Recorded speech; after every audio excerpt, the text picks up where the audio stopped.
ఎందుకు నా మీద కక్ష అంటే నేను ఒక్కటే చెప్పిన, పనిచేసిండేవారు రేవంత్ రెడ్డి, ఆయన కావాలని నేను అడిగిన తప్పే ఉన్నది.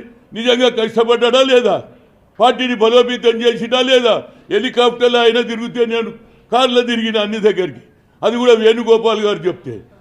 రాహుల్ గాంధీ కూడా న్యాయయాత్ర అంటున్నాడు.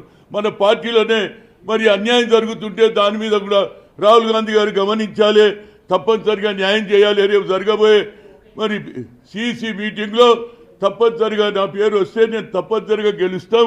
ఒక పక్క రాహుల్ గాంధీ ఏమో న్యాయయాత్ర అంటాడు, ఇంకో పక్కనేమో బడుగు బలైన వర్గాలు క్యాస్ట్ వైజ్ సెన్సస్ అంటున్నారు.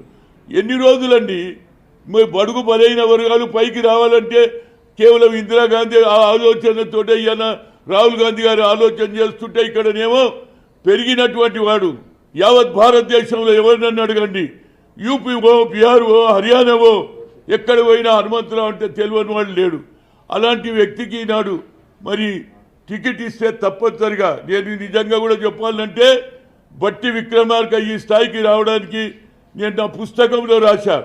మల్లు అనంతరాములు చనిపోయిన తర్వాత వాళ్ళ అన్నకు టికెట్ ఇప్పించా, అదేవిధంగా ఈయన రాజకీయంలో తెచ్చా. అంచెలంచెలుగా ఇవాళ నువ్వు సిఎల్పి లీడర్కి దానిక నా సహాయం ఉన్నది. ఇవాళ నాకెందుకు వ్యతిరేకం చేస్తున్నావు అనేది నాకు అర్థమైతే లేదు. ఏదైనా హైకమాండ్కి నేను తప్పనిసరిగా టికెట్ ఇస్తే నేను గెలిచి వస్తా.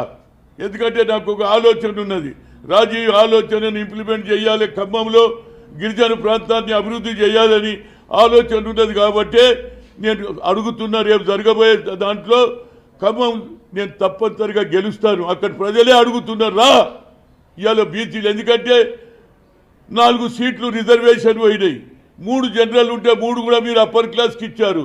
అదేవిధంగా మొన్న రాజ్యసభ కూడా రేణుకా చౌదరికి ఇస్తే 4 అప్పర్ క్లాస్కి పోయినాయి. అంటే ఇక బీసీలు అవసరం లేదా? బీసీలు ఓట్లేసే మిషన్లమా? బీసీలకు న్యాయం జరగదా? మరి రాహుల్ గాంధీ ఏమో పొద్దున్న లేస్తే కులగని అంటున్నాడు, జిత్తునా ఇచ్చేదారి ఉత్తి భాగీదారి అంటున్నాడు, ఎక్కడ పోయినా ఎక్స్రే అంటున్నాడు.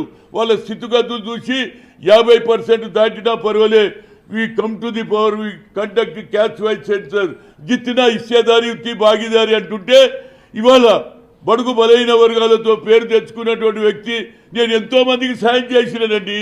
ఇవాళ షర్మిల తిరుగుతున్నది, ఏది రాజశేఖర్ రెడ్డి కూతురు. రాజశేఖర్ రెడ్డి ఎవరు చేశారు?